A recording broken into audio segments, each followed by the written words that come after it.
সূরাতুল বাকারা 214 নং আয়াতে আল্লাহ পাক রব্বুল আলামিন বলেন, আম হাসিবতুম আন তাদখুলুল জান্নাতা ওয়ালাম্মা ইয়াতিকুম মাসালুল লাযীনা খালাউ মিন ক্বাবলিকুম মাসাতহুমুল বাসাউ ওয়াদ-দাররাউ ওয়া যুলজিলু হাত্তা ইয়াকুলার রাসূলু ওয়াল্লাযীনা আমানু মা'আহু মাতা নাসরুল্লাহ আলা ইন্না নাসরাল্লাহি করিব।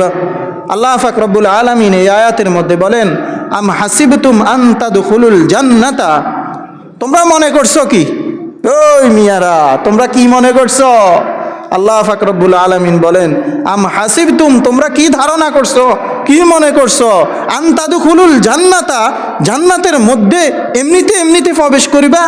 ওয়ালাম্মা ইয়াতিকুম মাসালুল লাযীনা খালাউ মিন ক্বাবলিকুম, তোমাদের তো এরকম আসে নয়, তোমাদের পূর্ববর্তী লোকজনের যেরকম বিপদ আপদ আসলো, বালা মুসিবত আসলো, এরকম বালা মুসিবত আসার পরে মাসাতহুমুল বাসাউ ওয়াদ-দাররাউ ওয়া যুলজিলু হাত্তা ইয়াকুলার রাসূলু ওয়াল্লাযীনা আমানু মা'আহু মাতা নাসরুল্লাহ, নবী রাসূল পর্যন্ত, তার সাথী সঙ্গী মুমিনরা পর্যন্ত এরকম বিপদ আপদের সম্মুখীন হলেন, তারা বলতেছে কোথায় আল্লাহ পাক রব্বুল আলামিনের সাহায্য?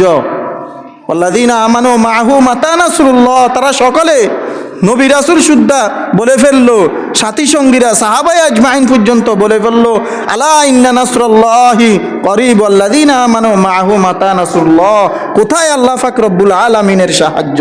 আল্লাহ বলেন, আলা ইন্না নাসরাল্লাহি করিব, আমার সাহায্য খুবই নিকটে, আমার সাহায্য কি খুবই নিকটে।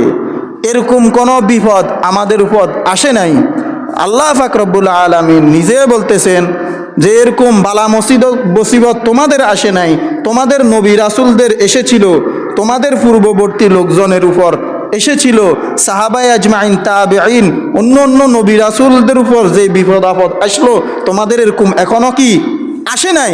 তাদের উপর এরকম বিপদ পতিত হলো। বিপদ পতিত হওয়ার পরে তারা সকলে বলে উঠল, ওয়াল্লাযীনা আমানু মা'আহু মাতা নাসরুল্লাহ, তিনি এবং নবী রাসূলদের সাথী সঙ্গীরা মুমিনরা পর্যন্ত বলে উঠল, আলা মাতা নাসরুল্লাহ, কোথায় আল্লাহ পাক রব্বুল আলামিনের সাহায্য? কবে আসবে আল্লাহ পাক রব্বুল আলামিনের সাহায্য? আলা ইন্না নাসরাল্লাহি করিব, আল্লাহ পাক রব্বুল আলামিনের সাহায্য আল্লাহ বলেন অতি নিকটে। অতি কি নিকটে। তাহলে বিপদ আপদ বলা মুসিবত আসার কারণ হলো কয়টি? কথা বলেন কয়টি? প্রথম নাম্বার কারণ হলো আল্লাহ পাক রব্বুল আলামিনের পরীক্ষা। 2 নাম্বার কারণ হলো জান্নাতের উপযোগী করা, জান্নাতের উপযোগী করা। 3 নাম্বার কারণ হলো গুনাহ। 3 নাম্বার কারণ হলো কি? গুনাহ মাফ করে দেওয়ার জন্য।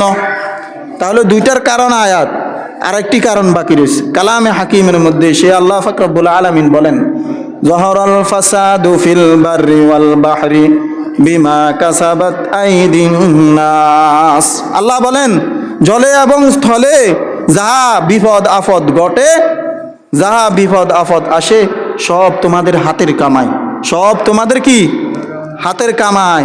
তাহলে 3টি কারণে মানুষের উপর বিপদ আপদ আসে। প্রথম নাম্বার কারণ হলো কি?